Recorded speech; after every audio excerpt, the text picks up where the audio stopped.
Welcome to Out of the Blank.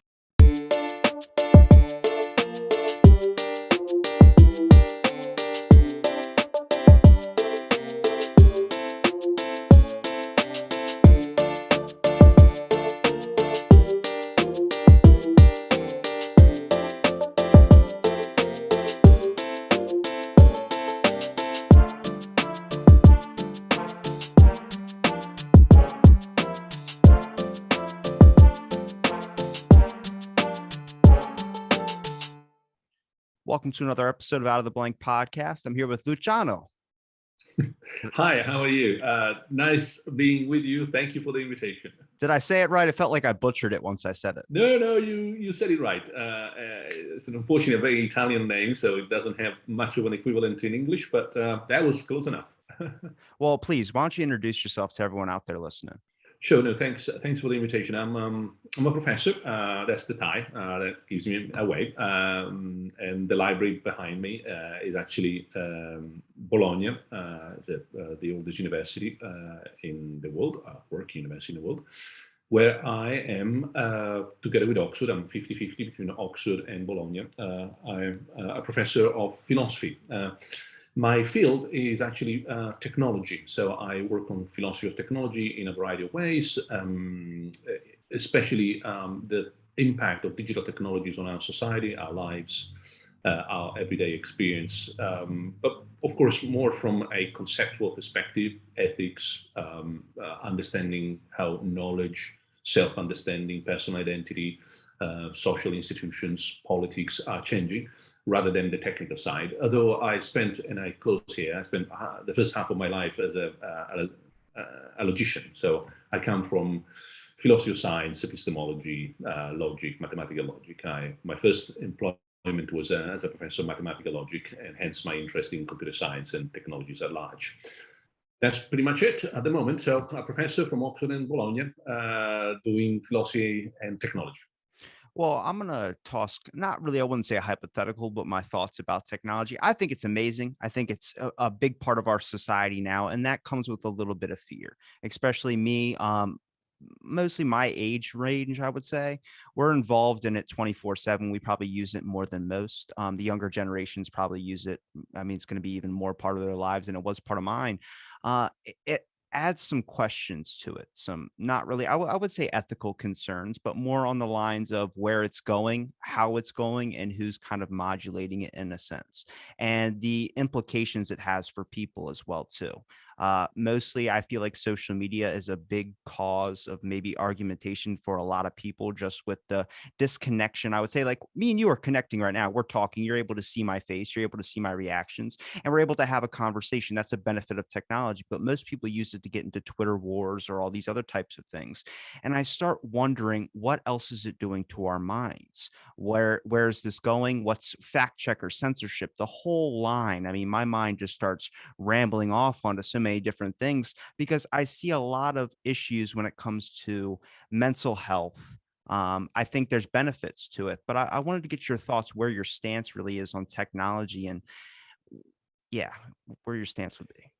I agree with you that if you look at the development of technology from a slightly historical perspective, we as human beings have been immersed and involved with technology increasingly since the day we started inventing the wheel onwards. But it is really in the last few centuries that technology has become so fundamental in everyday's life. From the day you're born in a hospital with a lot of technology, to education, entertainment, jobs, etc. Now, the digital revolution has been just pumping up a multiplication by a whole new magnitude of this immersion in technology. You just have to remember, people say last century, mid of last century, maybe 100 years ago.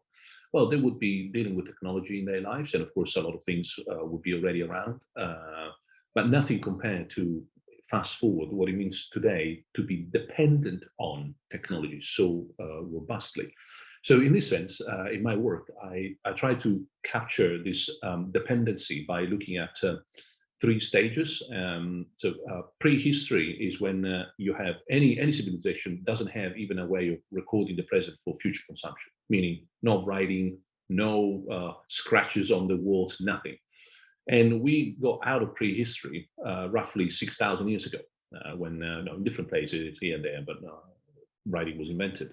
So we enter into what is known as history, meaning a civilization of any kind, anywhere in the world, that can actually write today so that someone can read that in 100 years. That dependency on ICT, on information and communication technologies, increased through the millennia. And I've been arguing that recently we enter into this hyper historical stage, which is even more historical, if you see what I mean, than it was in the past. So you move from no technology to technology being something that you have to deal with in order to have some welfare, individual, some or social well-being, etc., to something you completely depend on. Now, the future, this will be even more, if you like, historical than we are today, hence the hyperhistory. But it's such it's just a name for something that should have a concept behind. Increased dependency and total link with how technologies work. Now, that leads immediately to the second point you were making. Some anxiety, some risks, some questions in terms of, well, if I depend so much on this, is this stuff robust? Is it good for me? Does it work for everybody? Is it fair? Is it doing the job that we want? Is it going in the right direction? And all these questions become immediately fundamental. Now, imagine that we had asked these questions when in the 50s, the car revolution, urbanization. Of course, that's a big deal. But it's not the same big deal that you and I living what I like to call on life, just one word. So it's not online, it's not offline, but we depend constantly, like oxygen, on the fact that we have a connectivity. We have a mobile phone in my pocket. I can order some food online. I can get the delivery of the news when and if I want, etc. So the on life experience that we have today raises the questions that you were pointing out. Those are serious questions, but they're not questions in terms of sci-fi. And I close here. I find that kind of disturbing because it's almost like playing with fire, thinking that, oh, yes, you're right, no, RoboCop or no, Terminator may come. That is silly. We have so many serious problems today that just thinking that some science fiction scenario is what I should be worried about, when in fact, no, everything is going bananas. Well, that's really not serious enough.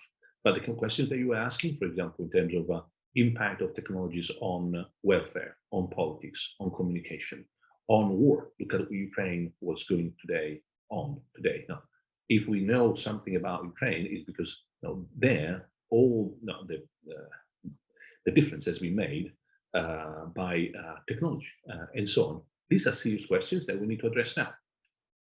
I close with just one line, which is I tend to be optimistic about this in terms of our chances of getting things right.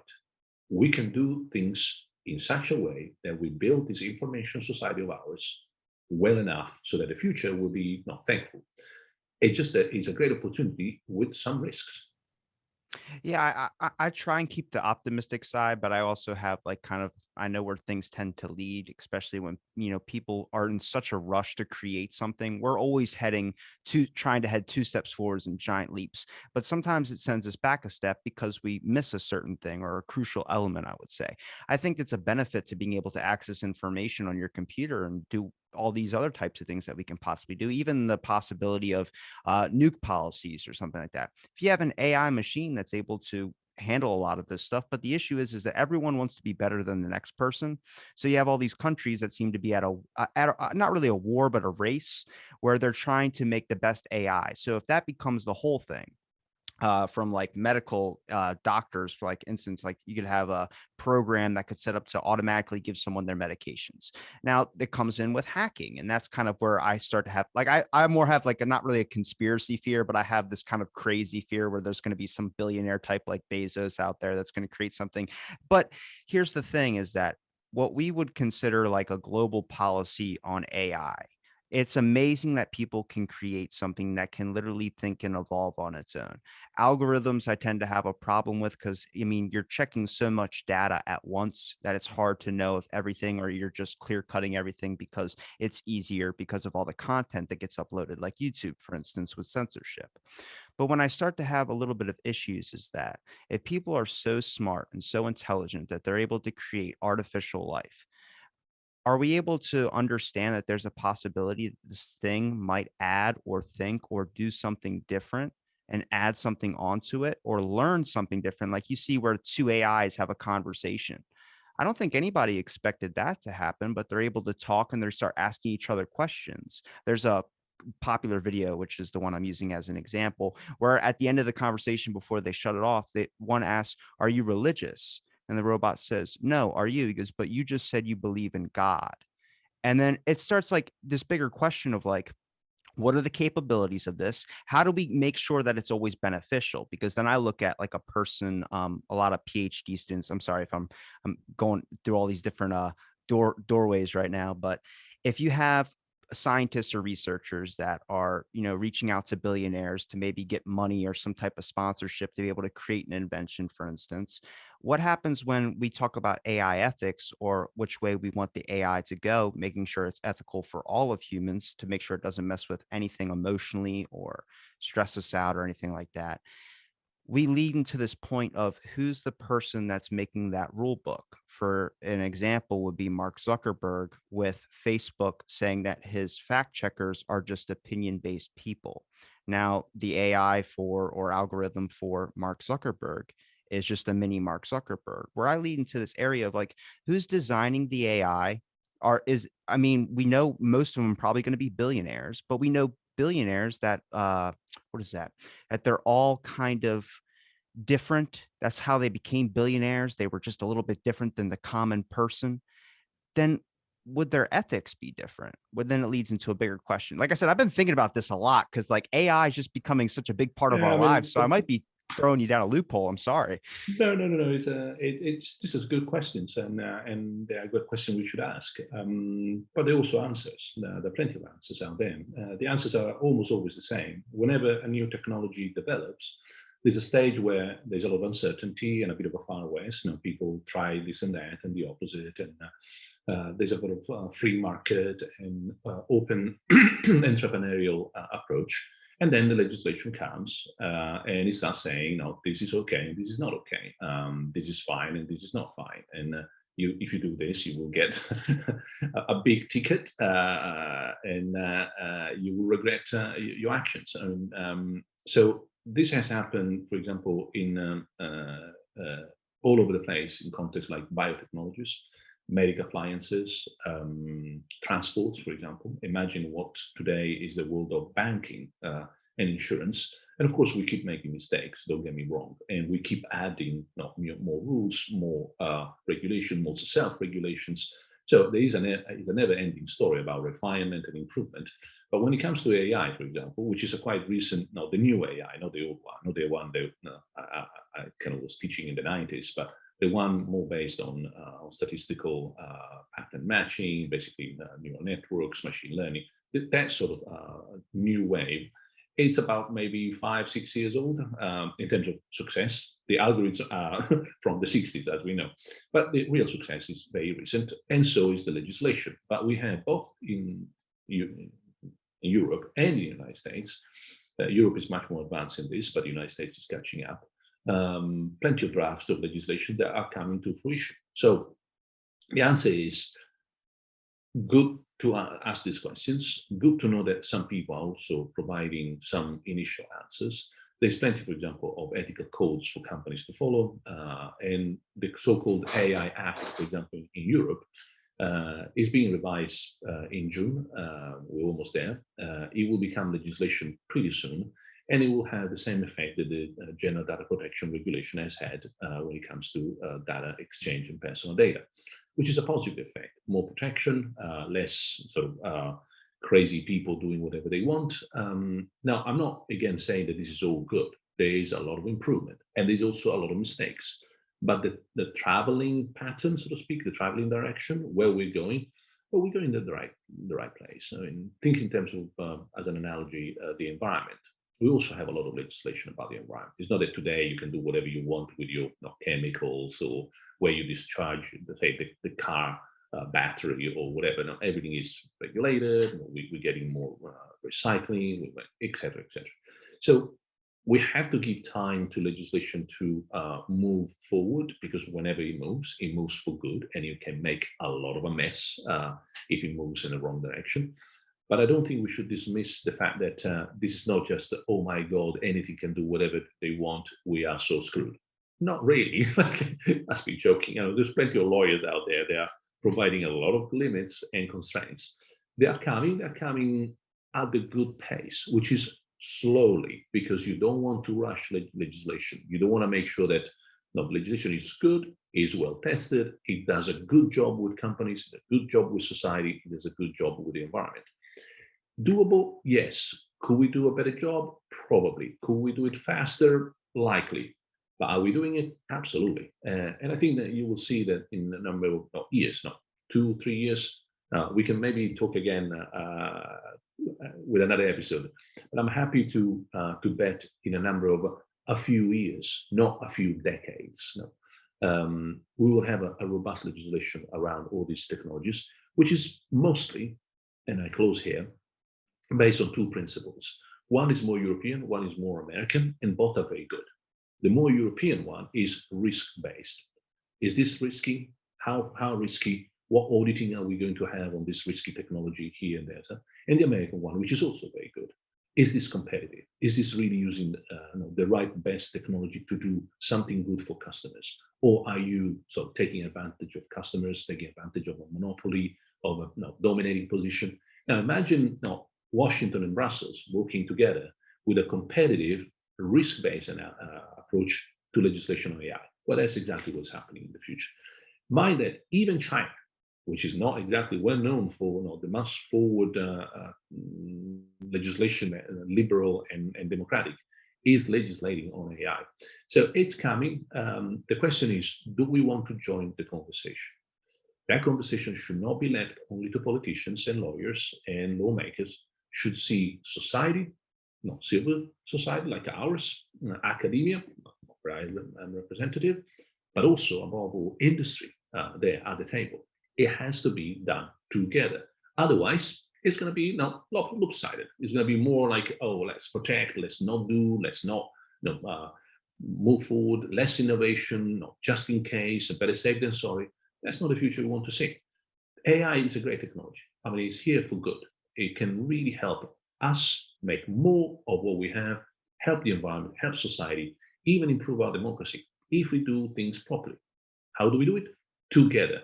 And let me crack this. I hope that who's listening doesn't think too low of myself for mentioning the best way of not summarizing what I'm saying here.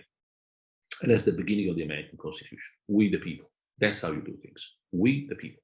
You do it together, you do it properly.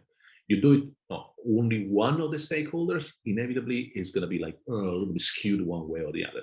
Too much political, too much legal, too much industry, too much society, all together, and then this technology will provide the right fruits. But I wouldn't be worried about science fiction. I mean, you can leave Star Wars and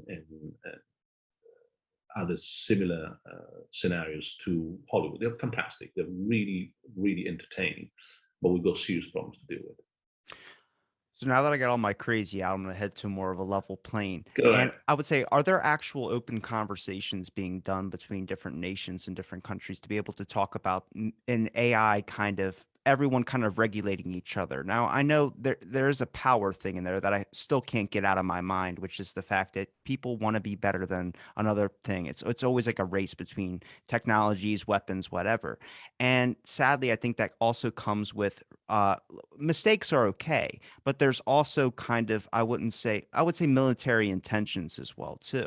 Now, not leading down the road of sci-fi robots controlling everything, but someone using whatever they possibly can to be able to sabotage or make sure that something does not go in another person's favor, just by passing a policy or doing whatever they can to hamper someone's growth in the technological age that we're heading towards more and more and more. As much as it seems like we're already so much in it. I'm just curious if there's an actual open discussion, and if that there is an open discussion, is it 100% honest and clear and true? Because I think we all know, as me and you are talking right now, we could have a thought or something like, man, only like we could say, oh, 30 more minutes left or something like that. There's always something that's going on in our heads that the other person doesn't know about. So when I look at that concept of things, I wonder if there's that trust, if there's that going to be that trust there, and there's this open, actual conversation of wanting to excel the human species, which I think AI can do. I can think of so many things that AI could be incorporated in when it comes to the environment, when it comes to, I wouldn't say policy making, but I would say just managing budgets, for instance, small little things that seem like so minuscule to probably what its capabilities are really for. But those are benefits. Those are things that are going to help over a long period of time. And as much as we can talk about the long period of time, like I always think of the long game, like what's the long game emotionally is it going to do to people? But what's the long game when it comes to the benefit of our society? What's it going to have us be able to do more of? I mean, I'm not a person that wants robots to take our jobs, but at the same time, they can definitely improve in areas where we are lacking in some sense from oversight or something like that. I wonder when it comes to I guess the whole human society that we live on this planet Earth, is there an open conversations being done really trying to benefit society, or people just trying to get their own team to win? And that's kind of like a deep question. I don't know if you have the answer to that. I'm not asking for one, but I just wanted to get your thoughts on that. Oh, there are plenty of conversations going on. And, they are industry based, often, especially in the States. They are policy based, often, especially in Europe. They are politically based, say in China. There are limits to these conversations at the moment, which one may find frustrating. For example, let me give you three cases. Cybercrime. There's a huge amount of work that needs to be done in terms of coordination, understanding, technical expertise required, uh, clear, sort of forward-looking legislation. It is happening, but it's not happening quickly and well enough. So yes, is there a lot of improvement that needs to occur over there? Absolutely, but not in terms of, oh, no, nothing is there, nothing has been done, no one is thinking about it. That's not the case. For example, in terms of hate crimes or bullying online, so there is legislation as we speak, and it's being developed. For example, in the UK, I'll just give you the example where I live, and so okay, similar in the States, etc.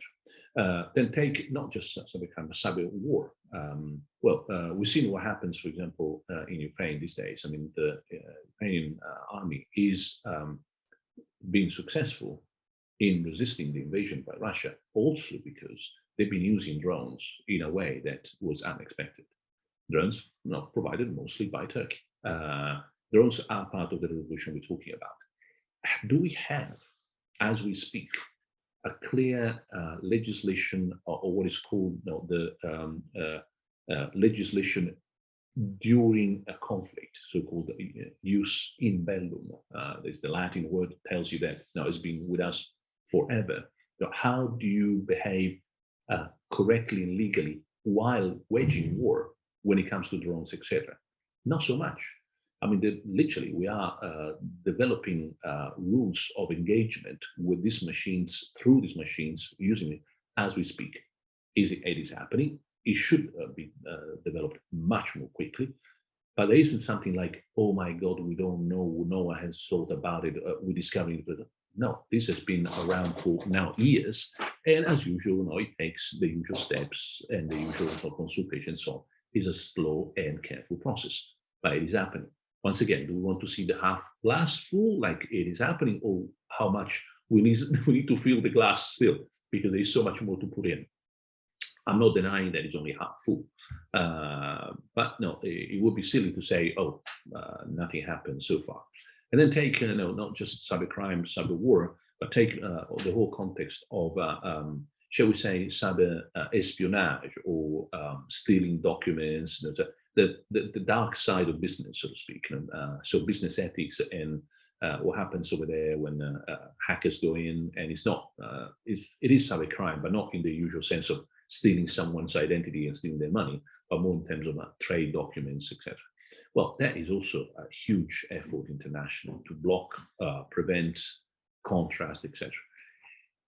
One thing that must be said, uh, in line with what you were mentioning before, if you step back and you get just a slightly more historical perspective in terms of where we are now as humanity in this big development, this is a huge, very significant, profound change in our history.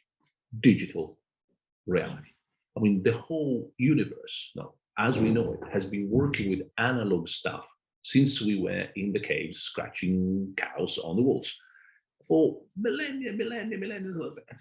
So all of a sudden, we have one of those turning point in our history. Is as fundamental as the invention of the wheel, the invention of the alphabet, and so clearly, if you look at the agricultural revolution, roughly 100,000 years ago, that took millennia to have the full effect. No, urbanization. No, we became citizens. We start having jobs separated. I do this, you do that. I don't have to go out every day and collect fruit or kill an animal. So then the second biggest revolution ever was the Industrial Revolution, and that happened only a few centuries ago. And that has taken hundreds of years to have the full impact. We're still living, in a way, through the long wave of impact of the Industrial Revolution. So millennia, centuries. The third big revolution, which is the digital, is taking decades.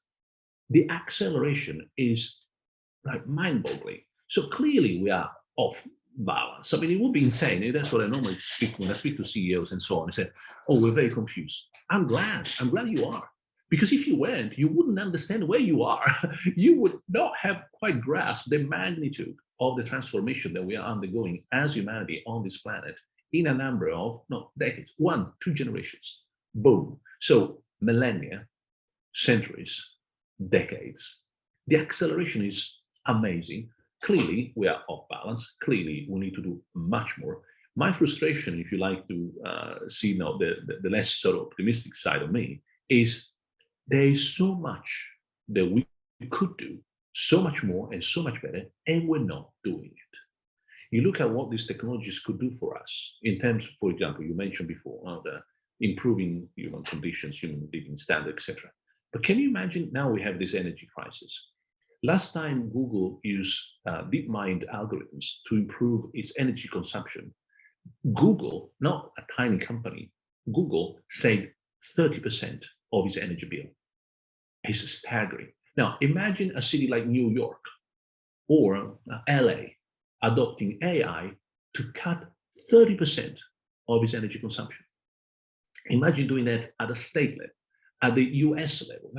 This is amazing. I mean, it's huge. And then we're just talking about using algorithms, not machine learning algorithms, nothing too special, to monitor and cut your energy consumption with no sacrifice. I'm not talking, oh, turn on the live in the dark. No, no. It means that all that extra fat that we are consuming for no reasons, we don't have to. All of a sudden, you have 30% less of your bill at the national level, US level. That would be extraordinary. That would be the end of dependency on Russia in any possible way. Now, would you like to see that happening? Yesterday, is it happening? Not really, not fast enough. Why? Politics, inertia, bureaucracy, slow attitude, lack of incentives, etc., coordination. So that is my frustration, to see what could be done, what we're doing, and the difference between the two. That gap, that delta between the doable, the good doable, and the done, it's really heartbreaking. Do you think it's just a human adaptability issue? Like you were saying, it's decades.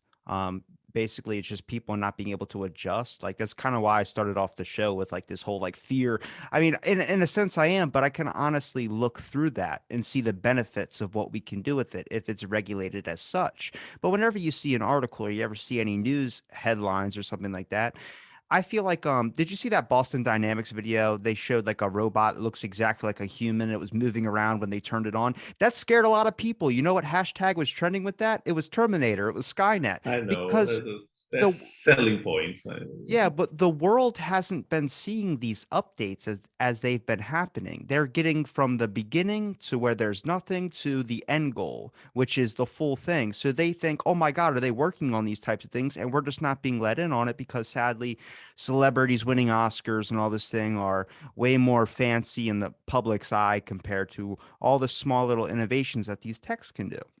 Now, if I can look through all like the scary horrors of sci-fi and all this and see the benefits of it, I think that's a direction that we're heading in. But I just want to make sure that we're paying attention to the things that we're creating because what we are creating is pretty magnificent. And I don't think people are really paying attention to every single aspect. It's kind of like maybe it should take a lot longer. Maybe it should take more time because we are excelling pretty fast. But I also think humans' capabilities to adapt to things we can adapt pretty quickly. But this time period that we're in, with everything changing so rapidly, we're just not adjusting. A lot of people, like if you even bring up the idea of a robot that can create your music for you, which is my intro, by the way, my intro is AI created music. People go, that's insane. That's sci-fi. That's not happening. Well, it is happening. It's been out for a long time. But there's a lot of people that just aren't in the know. They're too busy with their jobs. They're too busy with their families, which in right they should be. But at the same time, it's just the public's eye.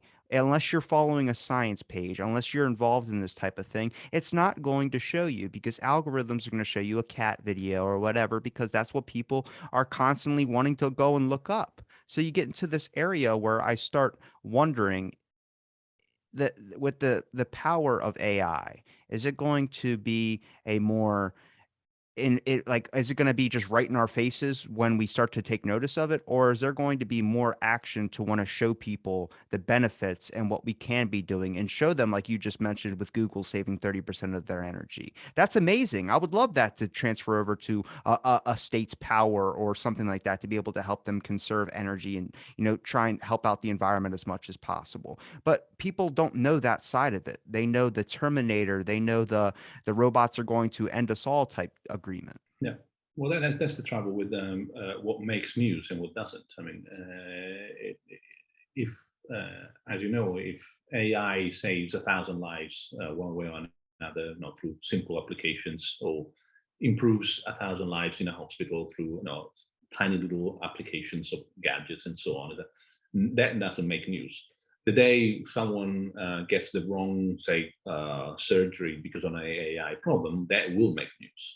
And people, that's what they will see. They will, oh my God, an AI made a mistake and the poor guy got the wrong surgery or the wrong tablets. He even died. It's AI the culprit. And so that is the way news work, and that's why I was happy to accept your invitation here because we need more of a general understanding of what's going on. It's almost like saying, "Oh my God!" I mean, cars are bad because they kill people. Well, yes, they do. I mean, there's a lot of people dying because of car accidents. That didn't mean that we stopped using cars. We made them safer. We added extra of the airbag. We added speed limits. We make them more robust, etc., etc. So the view here is that as AI, which is really an umbrella concept because it covers the little robot that I have, literally two of them in my garden cutting the grass, and the two thermostats they heat my house, all the way to some fancy machine learning used by Google to cut its energy bill. Anything under that big umbrella of some kind of automated artificial systems that do things instead of us, better than us, etc.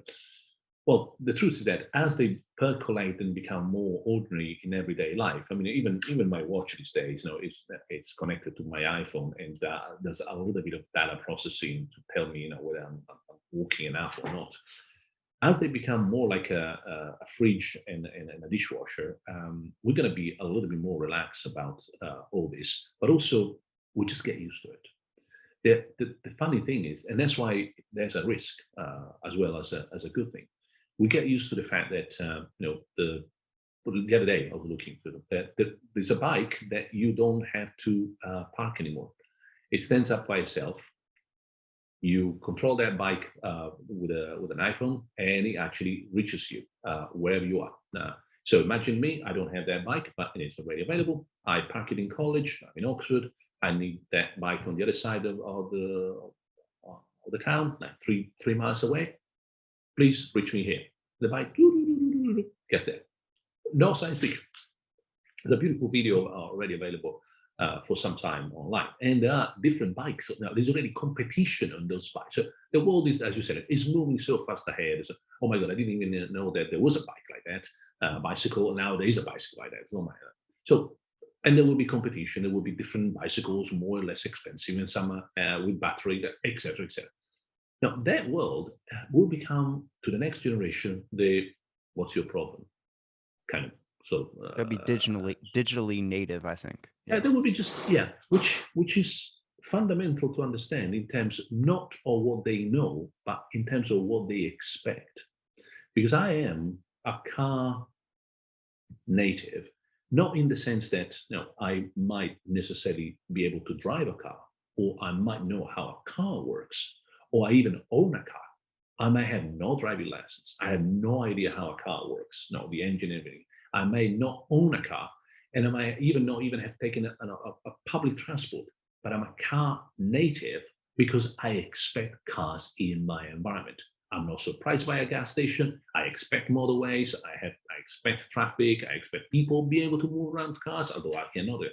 So in the future, when we say digital natives, the digital natives will not be people, oh my God, they will know everything about coding and Python to them will be the second language. That's rubbish. What they will have are the expectations I have about a car city, a car society, a car-based kind of transport system. They will start thinking like, that's the way it works. It's normal, to be able to order your food 24/7, to go to work or not, depending on demands, to smart working, that your bicycle gets where you are. You're not going where the bicycle is. Where did you live, man? You had to go to pick up the bicycle? Oh, that's so funny. Can you show me? Like my students ask me, oh, can you show me when you actually went online using a modem and connected? Oh, can you make the noise again, Professor? So that's the world in which we live. So once that generation is around, and that's the next one, it will never have seen a purely analog world. It will have no idea of what it meant to have a 0% digital world. That generation will be so used, and that's the risk, so used to all this that we find like quite remarkable, certainly some of my age or yours. And I said, well, amazing. I still remember when I had to use a token, a public telephone to make a call to my friends. And the risk is that how do we get there in such a way that what they're used to is not rubbish? Because we will get used to it. You get used to anything. The question is, am I going towards a generation of people, the next one, which will be used to a good, decent digital society, or will they be used to a rubbish digital society, a society in which there are discriminations, bias is no. Oh yeah, what do you expect? AI made another mistake. No, I didn't get the mortgage. It was a bias. Yeah, it happens all the time. I don't like that. I don't want that.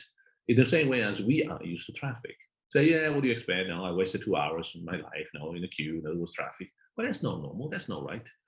But that's the way we inherit that world. We inherit a car society, and now we're used to that. No, good or bad things. Yeah, no, we destroy the planet by, having all these cars around the world and an industry that was eating up the environment. But, well, now we have to repair it. So the analogy here is, as in the way as we have inherited a world which we are so used and we take for normal, do we like it or not? Likewise, the next generations will inherit it from us. We are the transition generation. They will inherit a world that is increasingly digital. Will they like it or not? They will find it normal. Or they will have to repair it. Say like, oh my goodness, did you really do this? That was insane.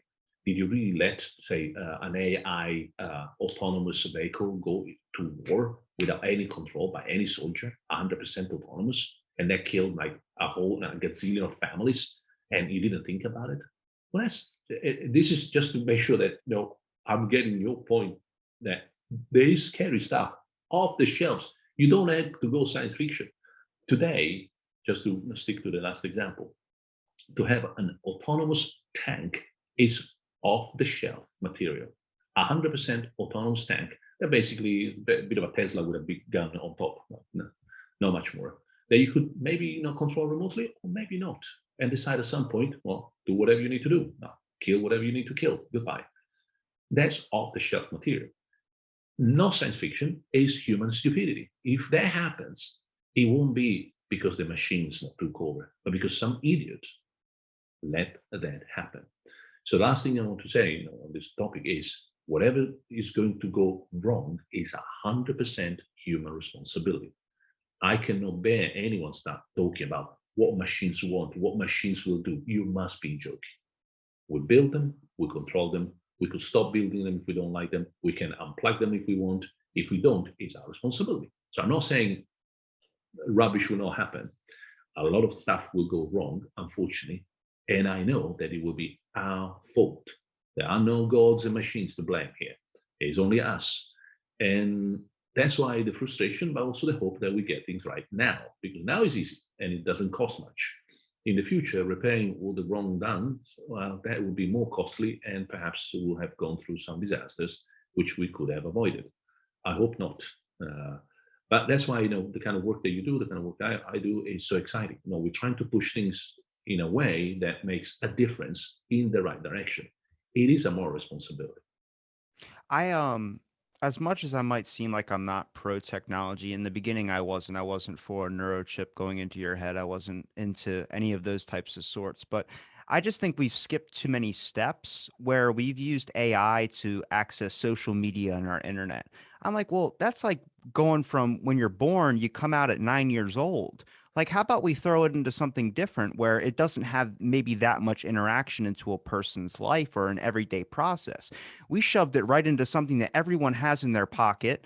We shoved it right into something that everyone is constantly on scrolling through for no reason why they're scrolling through it, but they're just mindlessly scrolling. It's right in their face.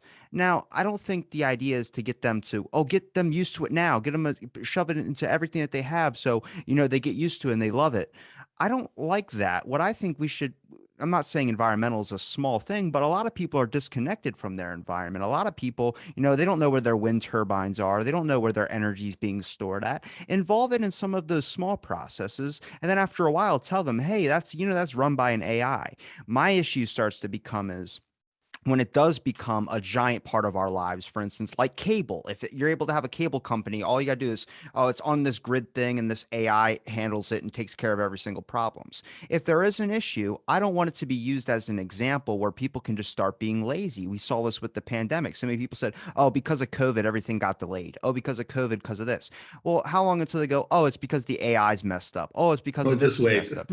So it's just like you're going to have people that are going to have bad impressions of this AI. They're going to have bad impressions of this, and I don't think it's going to be done right. Now, if we can get to a point where AI, we implement that into media, to where media starts curating stories, and we don't have to worry about news anchors or biases depending on the network or whatever this type of thing is, I think that's important. I definitely think that would help the human evolutionary process, I would say. When it comes to our brain growth, you're telling me instead of watching Tucker Carlson or whatever you want to watch on television, you can watch a space program or something that an AI is showing you of advancement tech that's coming to you, having more people educated on their surroundings of technology or innovation that's going on. I think that's amazing. But I just think we need to start with baby steps. And I think those baby steps do come with things that are a little bit disconnected from us or have a very small percentage into our everyday lives. Having it jump right immediately to taking care of our cars, having it jump immediately right to taking care of all of our transport, all of our money transactions. That's where people start to get scared because they're not ready yet. I feel like you have to work them in by saying, oh, well, did you know that this Amazon, all this is now by drones? People don't care as long as they get their package. That's a little bit disconnected. It only plays a small portion of what their life would be. And I think that's how you start with it. So maybe I would say, do you think maybe an error is the fact that we did try and jump a little bit too much with all the ideas that people talk about? It always goes to war. It always goes to tech. It always goes to something that's a really big part of everybody's actual consciousness. And I wonder if maybe we can bring it back to a smaller level, something that happens to do with something that's not really close nearby people, that's going to start affecting change where people start noticing, oh, I'm getting an extra savings on my electric cost because of some machine or some AI algorithm overseas or something like that. I think that's a very small or smart and rational way to handle introducing this tech to us because I just feel like we haven't been introduced properly. It's like going on a date. We never had our first date. We're immediately like having a child, and that's not okay. Yeah. No, I'm with you. I think that that's part of the uh, excessively rapid transformation that innovation has caused in our society. Eh, I agree with what you're saying. I mean, I wish that the adaptation and the introduction had been more gentle, that we hadn't jumped immediately from how are you to marriage and first baby, but it had been more of a gradual sort of evolution. It hasn't happened and it's not happened. It could happen in some corners, for example, through education, mass media, extra activities like the ones you run, that can all help to smooth the curve, so to speak, instead of making it just a big jump all of a sudden, more gradual. Say, oh no, how did you get used to having a machine learning thing in your life? Well, I noticed, for example, that my dishwasher now comes with a machine learning that I don't even have to program. It doesn't have programs anymore. The machine just determines how dirty things are and how fragile, and it does a perfect job. So it's fantastic, it's amazing. It's really super cool. So these things like this can happen. It just hasn't happened, and I'm not seeing it happening at a large scale in terms of how we're jumping into this digital age. Header first, not even wondering whether the water is deep enough or not, because as you said at the beginning, it's competitive, it's a rush, everybody's trying to get there first, and it's also exciting. I mean, new products come up every day, new ways of developing solutions. Now, the other day I was presenting something old to my students in the classroom, a machine that does the ironing for you. Looks like a dishwasher. You put the clothes on top, and they come out not properly ironed at the bottom. And again, it's typical combination between analog and digital. Ironing being something no one enjoys doing. It's one of those things that once that should take is a prototype, but once that should be on the market, if it works, I mean, who does not want to have one if you can afford it? I mean, that all of a sudden every house will have a dishwasher and a washing machine and an iron machine. And then, as we were saying before, 20 years from now, people will wonder like, oh my God, do you remember there were people actually ironing their shirts and over my hand? Oh, that's so weird. You still do it? Oh, yeah, no, my grandfather, he was a professor in Oxford, still irons his shirts. I think that what you're saying is completely right. The pace at which things are changing is staggering. One thing that I would like to add, which is not a but, is a and yes, is about who is taking advantage of all this and who is going to pay the cost. The current generation, because it's going through this amazing transformation so quickly, so disconcerting, so confusing, is also paying the cost. Things in terms of, for example, of jobs disappearing completely because of machine learning and AI, large robotics, and so on. The future generations will probably have more of the advantages and less of the pain of transition. And therefore, sometimes you start wondering, for example, in terms of new jobs. Now, and if someone, say, typical, say, someone working in a warehouse. I used to work in a warehouse. I used to be, the expert moving things around, etc. Robotics comes, boom, my job is gone. I'm not going to find a job as the engineer who repairs the robots working in the warehouse because I don't have the qualification. I'm in my 50s. I'm probably not one of those people who would pay the price for this transformation. Too rapid, too sudden, too confusing. So, who's going to get the advantage? Well, the people who will pay a fraction of the money for their stuff because their stuff is now handled by robots, and therefore what I buy from them warehouse is not going to cost as much. So my advantage, not the customer, and maybe the picture I have in mind is a young lady repairing the robots, in this case, working at Amazon, who is the engineer who repairs the robots. So she will have a job that would have been inconceivable yesterday. So someone is getting advantage. The advantage, therefore, now back to what your point is, given the sudden and radical transformation, should we not spread the advantages a little bit more sort of evenly? Now, remember, I'm from Europe, so probably different from an American mentality, but we have a lot of social democracy here, a lot of welfare, and it does do a good job. We try to tax the rich insofar as we can. We try to spread the advantages as much as we can. Now we fail miserably often, but at least that the tendency. And so I hope that this doesn't seem to be too unorthodox for an American listener. But the idea of borrowing from the future a little bit in order to smooth the curve now for the people actually paying for this transformation is not so insane, and I think is ethical. Now, if someone say tomorrow is going to get all the advantages, and someone today is paying all the disadvantages, well, it wouldn't be fair to say, look, guys, you know what? For example, in terms of welfare, retraining, upskilling, something that society has to pay for the people in their 40s and 50s and 60s who have the transition time at their disadvantage. They are the ones who are paying. And say, look, no, guys, you know what? We're going to borrow a little bit from the future. Sorry, but to make sure that it doesn't work like nothing, everything, but it's more like, okay, there is a bit of for everybody. For the people who are going through the transition, because now they are getting, say, more welfare, more skilling, upskilling, extra hours, and so on. And for the people in the future who will not have not 100% of the advantages, but will have paid a little bit for past generation to go through this amazing transition. That seems to me the society I want to live in. I don't want to live in a society in which winners take all and losers lose all.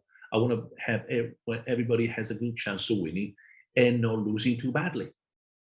Both a chance of winning and not losing too badly. Then where the losers are not outcasts, they're outside what we call the digital divide, for example, who have no access to the technology, no skills, no advantages, and therefore who pay for people who, like me and you, have the advantage, the skills, the abilities, and so on.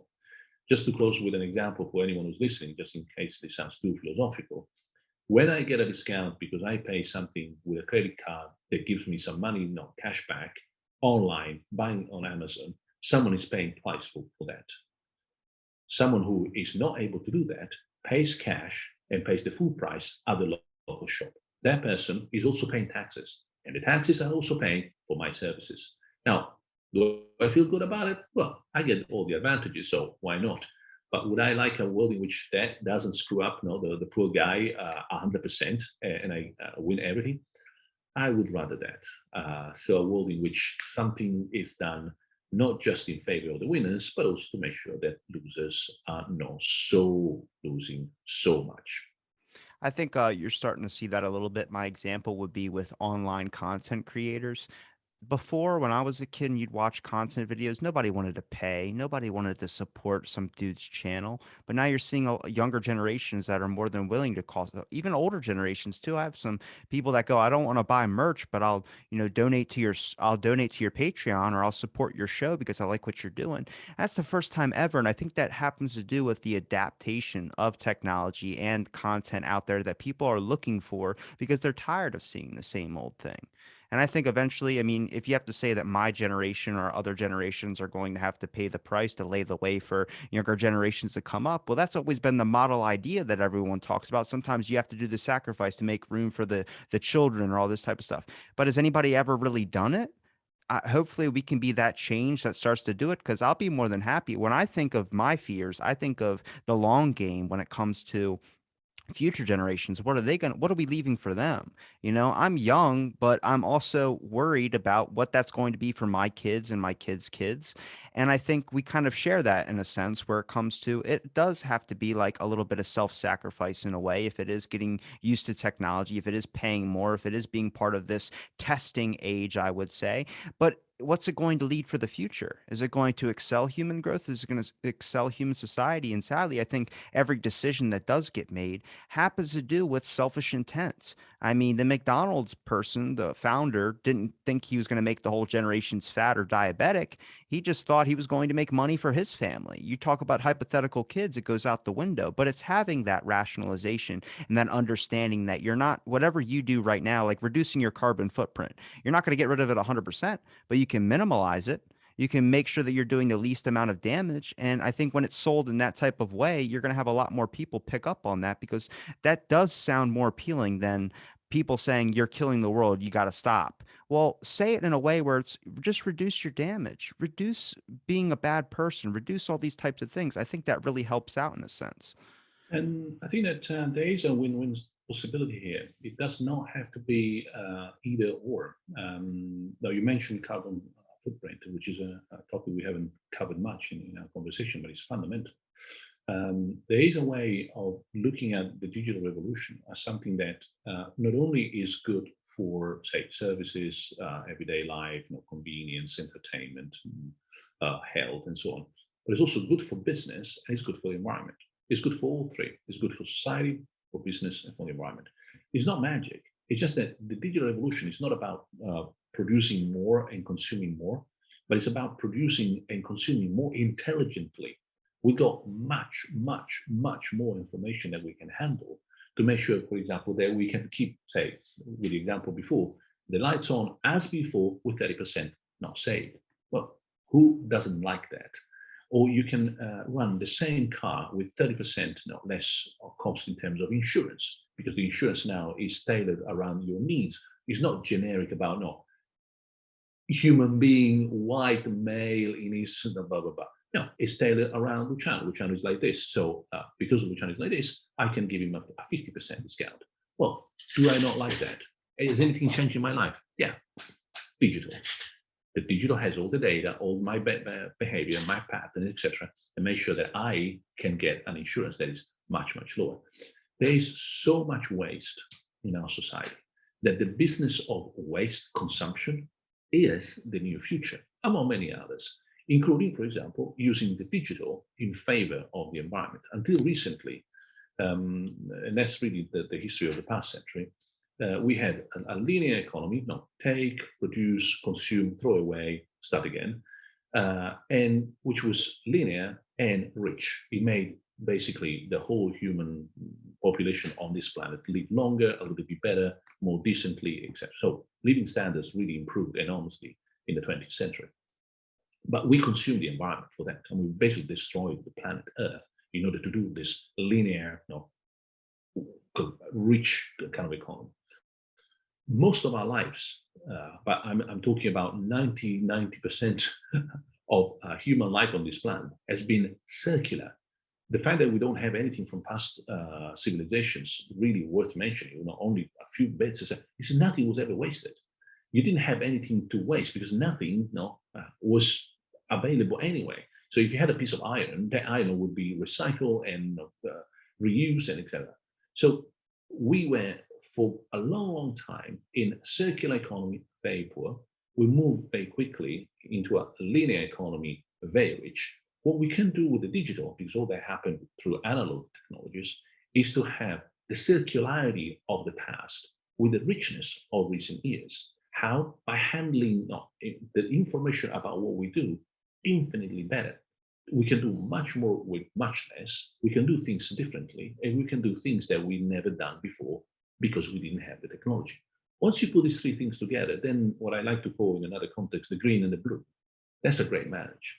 The green of all the environments in which we live, including this one, it doesn't have to be necessarily biological, all the habitats, the environments in which we live, and the blue of our technologies, all the digital technologies we have. The green and the blue together, that's the human project of the 21st century. That's what we want to move towards. But do we have the politicians that have these visions? That is totally lacking. Your average politician, and I'm not talking about the good and the bad ones, but your average politician has different pressure, different interests, different sort of concerns. It has a different timeline. So the kind of discussion that you are having, that we are having today, looking at future generation, you must be joking. I mean, there's no politician who looks at 6 months from now. Is today, tomorrow, and maybe next week. So that is unfortunate. I'm not blaming any particular individual. It's just the way politics works. Is interested in the things right now. We should have the courage to look at the future, look at the green and the blue, look at the things that you were saying before, look at the fact that we can, through digital technologies, we can make a difference to society, to the environment, and to business for good, and therefore generate more wealth distribute more wealth, and save the environment at the same time. This is not a crazy philosopher utopian thinking. It's in the DNA of the technology that we have that is as powerful as it is, but we're not using it that way. What we are using it is exactly, as you said, to maybe make a little bit more enjoyable their social media or stream a piece of music more efficiently and so on, which is almost like having a magic wand and use it to buy toys. Like, this is ridiculous. Um, I hope that we will get there more as a society because we are good at doing things rather than because of disaster that will force us to change course. Unfortunately, history teaches us that humanity changes course because it hits a wall. And the wall today is COVID, war in Ukraine, but also, above all, gigantic behind all this is climate change. The moment we start having millions of people dying in entire nations, disappearing underwater and so on, maybe someone will start thinking we have the technology to make the change. We do, and we have the intelligence, the abilities, the finance, the resources to make a difference. It's just that we haven't done it so far because, as human beings, unless you need to, you don't go to the dentist, where prevention could make a huge difference. You calmed me down about technology, but then you got me ramped up about people again. It is. I mean, it's all about because technology is what it is. It's our own stuff. It doesn't come from Mars. It's what we do, what we build, and what we can do a lot of stuff with. I mean, the things that technology could transform for us in all these three directions, as I said, society, business, and environment, is amazing. I mean, if only we were serious enough to make these differences stick. Instead, we always play the short game. We never think in terms of, oh, this will pay back 10 times tomorrow. No, I'm happy that it pays back zero point 0.5 in 24 hours. That is really, no, but it's human nature. I mean, you're talking to a philosopher. We used to not be disappointed. Well, where can people find any links? Do you have any sites or anything? I appreciate you doing my show. Sure, yeah, no, this is my website, www.philosophyinformation.net, or you just Google my name and surname. There's plenty of stuff of me. I happen to be, according to Scopus, which is a database available for these kind of things, the most cited philosopher in 2020, so you can't escape it. Well, I'll link everything in the description. I appreciate you for doing the show, and thanks for listening to this No, episode no, about no.